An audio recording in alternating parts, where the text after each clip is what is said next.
Hi, I'm Lydia. In 2020, I resigned from my corporate job and took a big leap of faith. I launched a business I had been dreaming about for a long time. I had so many questions when I first started and 0 people on my email list, but I was committed to one thing, taking massive imperfect action. Within 18 months, I had thousands of students in my courses and coaching programs and was able to retire my husband from his 30-year career to work with me. I'm still pinching myself that we get to run a 6-figure business while living a life we love. But the truth is, this overnight success did not happen overnight. For more than 2 decades, I let imposter syndrome, fear of failure, and perfectionism hold me back from my passions and purpose. What is it that you've been wanting to launch? In the Launch Perspective podcast, we share the mindset and the step-by-step strategies that will help you launch and scale the online business of your dreams so you can live life with more freedom and impact. It's time for a new perspective. Welcome to the show. Hi, everybody. Welcome back to the Launch Perspective podcast. I am super excited about our guest today, because we're going to be chatting a little bit about finances. And finances can be a thing that feels so overwhelming if you're an entrepreneur, an online business owner.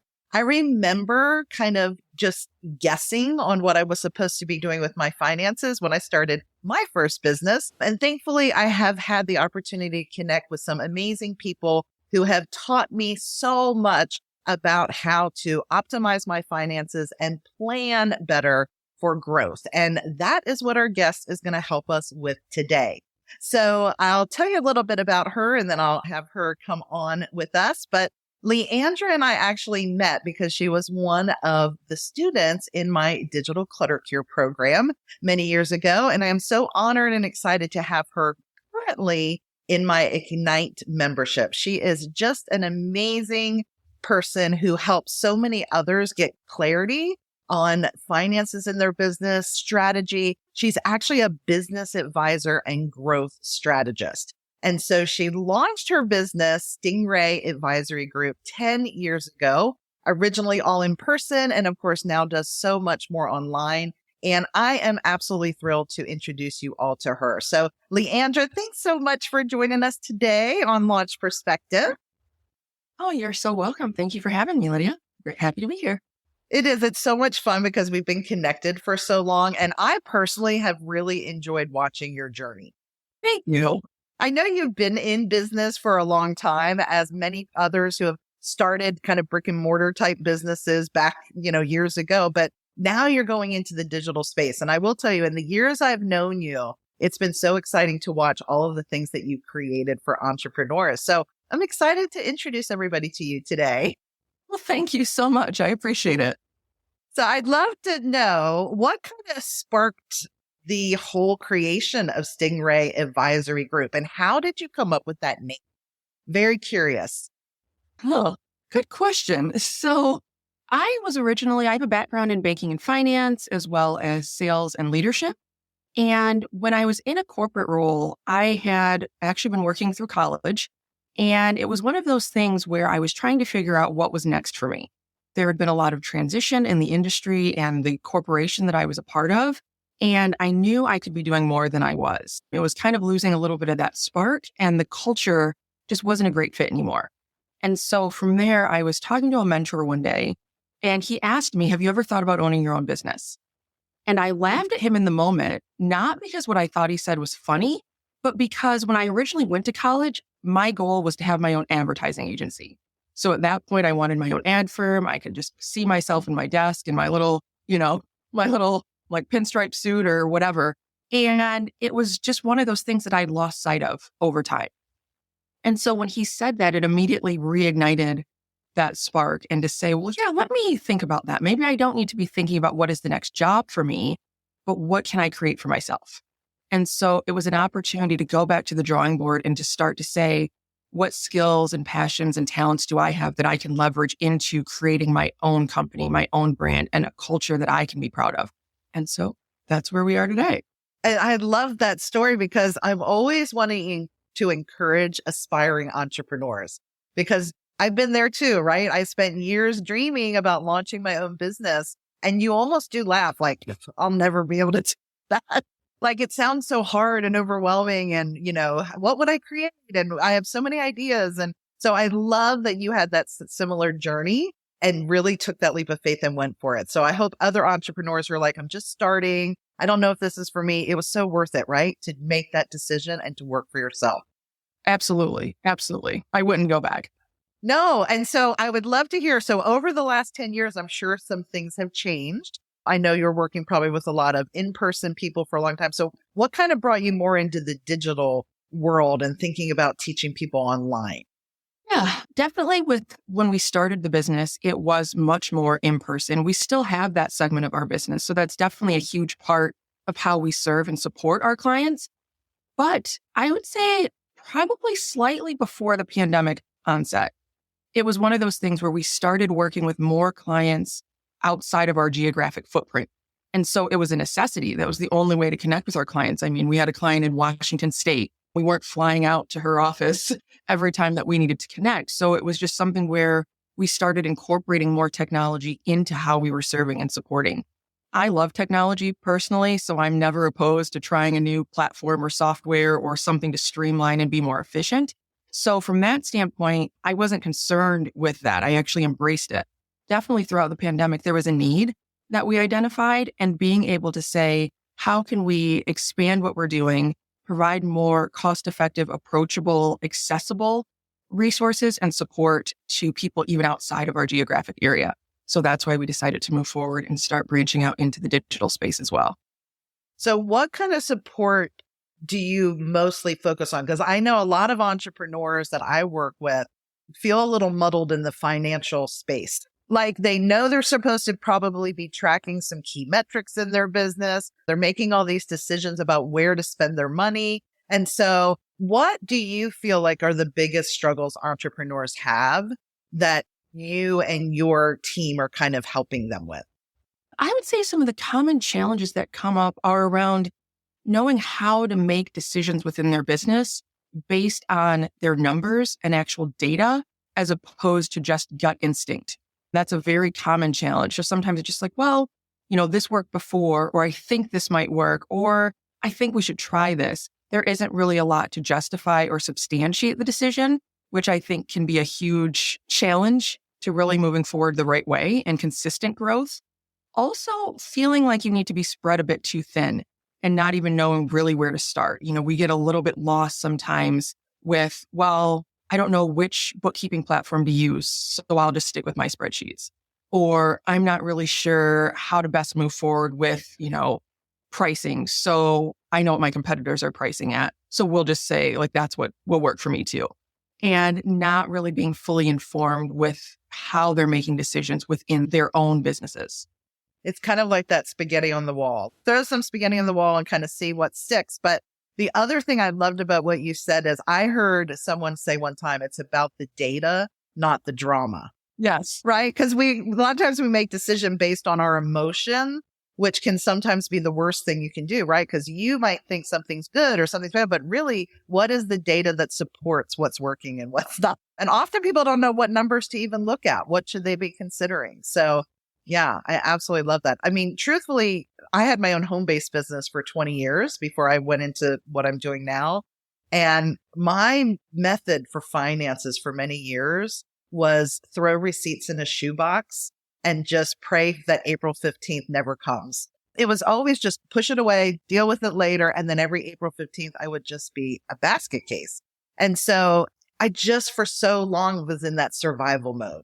And I think a lot of entrepreneurs, they're in survival mode. They feel like they're doing so much and they never take the time to figure out their bookkeeping, figure out the numbers they should be tracking. And so I am such a proponent for coming alongside people who can support you in that journey. I mean, if I had not had my QuickBooks assistant help me, to this day, I would probably still not have a plan for my taxes. So, and I know you're a QuickBooks expert as well. So do you find this happens sometimes with entrepreneurs? They're coming to you and you're like, I have no system.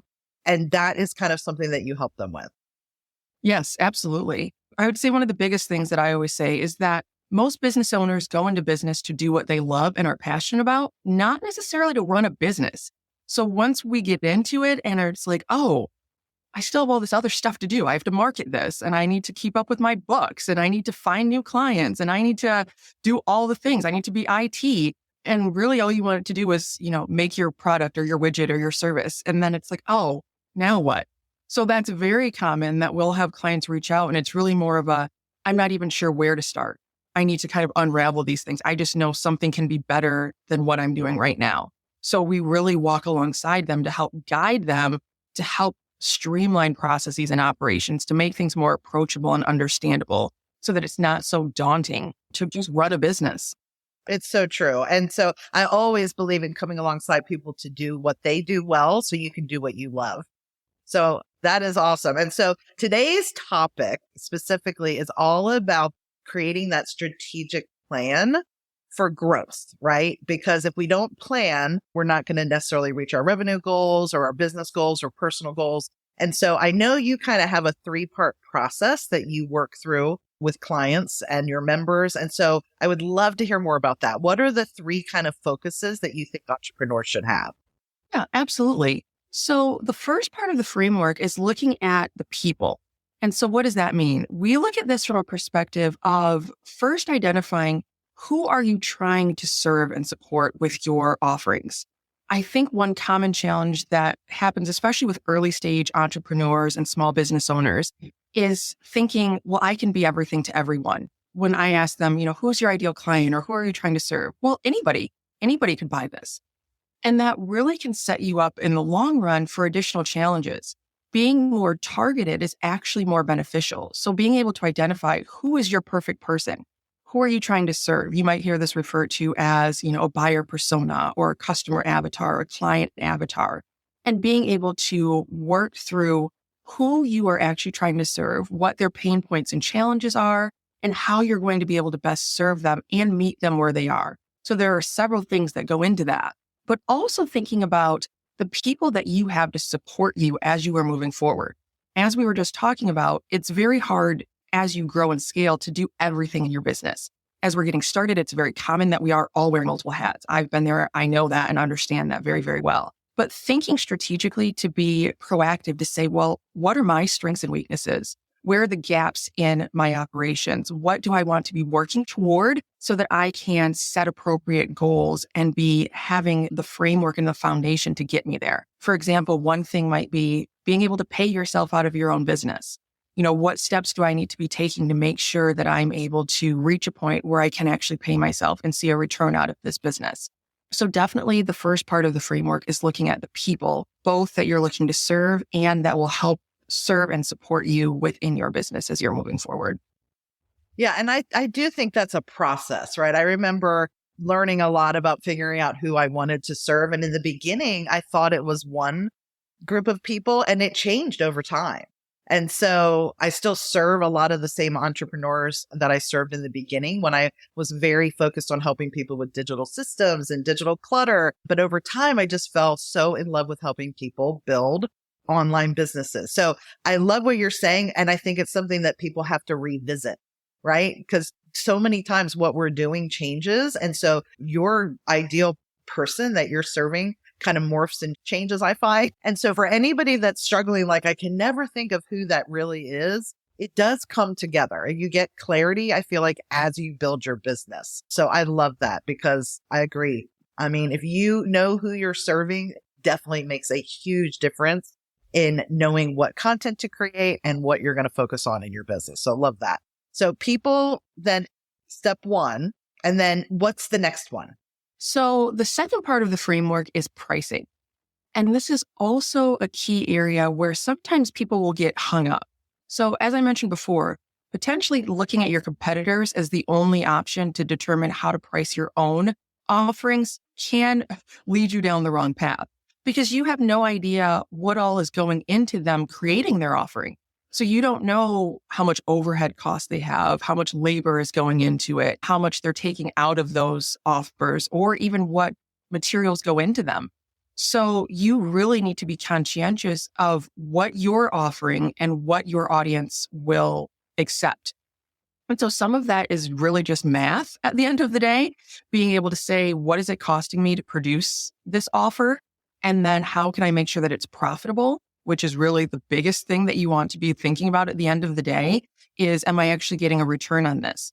Worst case scenario, you're pricing based on a competitor or again, just a gut instinct, or almost, I guess, worse is what a client told you they will pay without factoring in anything else into what you're doing. And then potentially you could end up seeing that you're actually losing money on an offer. So really being strategic to take the time up front. And again, to your point, Lydia, this is something to review and revisit because as we see throughout the pandemic and with economic shifts and changes, the price of goods and services, the price of labor, all of those things will continue to change and shift. So it's really not a one and done approach either. It's very important to be regularly reviewing what's going into pricing your offer and are you actually seeing the return that you're looking for and making sure that that is something that you're making adjustments to as needed. That is so wise because you're right. I don't feel it's a one and done either. And I think sometimes people have the expectation, I'm going to build this course one time, I'm going to price it, and I'm just going to sell it over and over and over. And I have found that often the offer needs to be tweaked with the times, right? People are resonating with different things. I mean, I launched my business in 2020 when a lot of people were home and bored and had nothing to do. And my messaging was very different then than it is today when people are extremely busy. Finances and economics seem a little bit more challenging right now. And so it's always thinking through your messaging, your pricing, your offer. What do we need to tweak and improve to meet the needs of the people today? It really is not a one and done. All right. So we have people, we have pricing, and then what is your third part of that framework? Yes. The third part of the framework is planning. And within that, it's really looking at how are you being strategic as you move forward and as you are moving forward in your operations. So for example, do you have a plan for managing your numbers? Do you have a system? And while I do appreciate and recommend using a bookkeeping platform, that's not the only way. So what I will tell a client is, what can you actually realistically commit to and what will work for you? Again, that may change over time. So you may start using something as simple as, a Google Sheet or an Excel document. Whatever you will consistently keep up with is fine. And then you can always grow and scale as your business needs change. But knowing how you're going to manage your numbers, having a plan for regularly and consistently engaging with your target audience, the people that we've talked about before, looking at how you're going to plan for the growth and have consistency around reviewing numbers, reviewing metrics, looking at the growth of your business, changing finances, expenses, all of the moving parts of a business.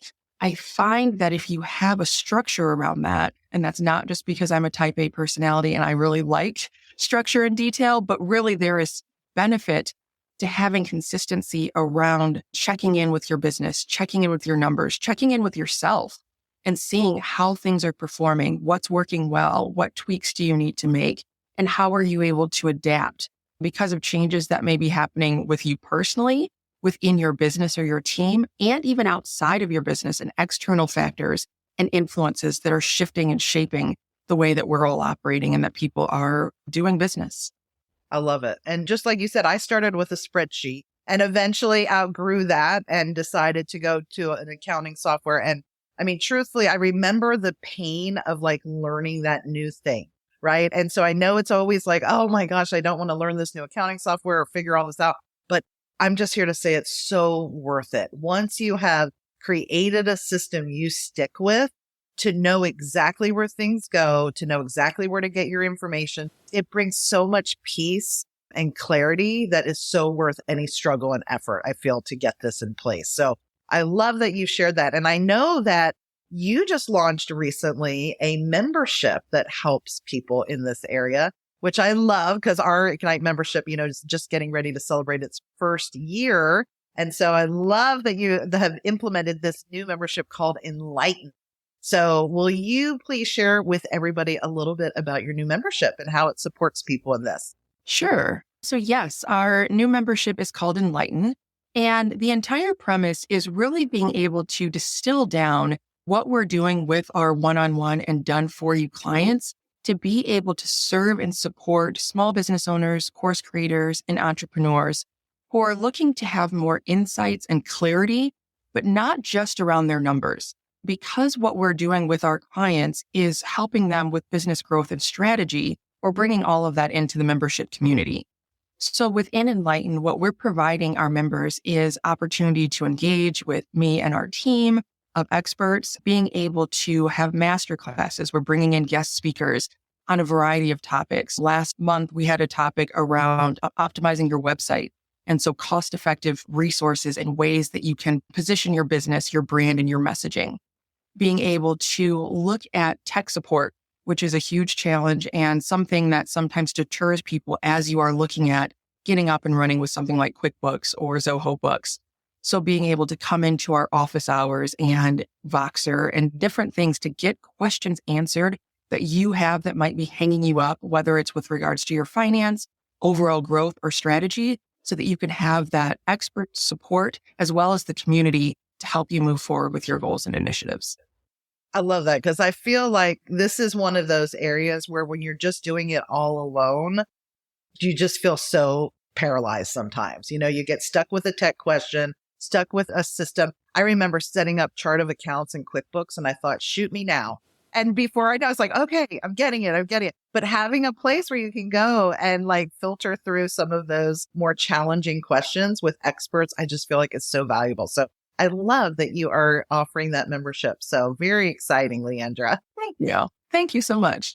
Well, I will just encourage everybody, if, finances is one of the areas of your business where you feel a little lost or you feel like you're struggling a little bit, there are amazing experts out there like Leandra, amazing resources like her Enlighten membership or Enlighten, which is an awesome word. And I do want to ask, because I didn't get back to this question, what created the name Stingray Advisory Group? Where did that come from? I'm so curious.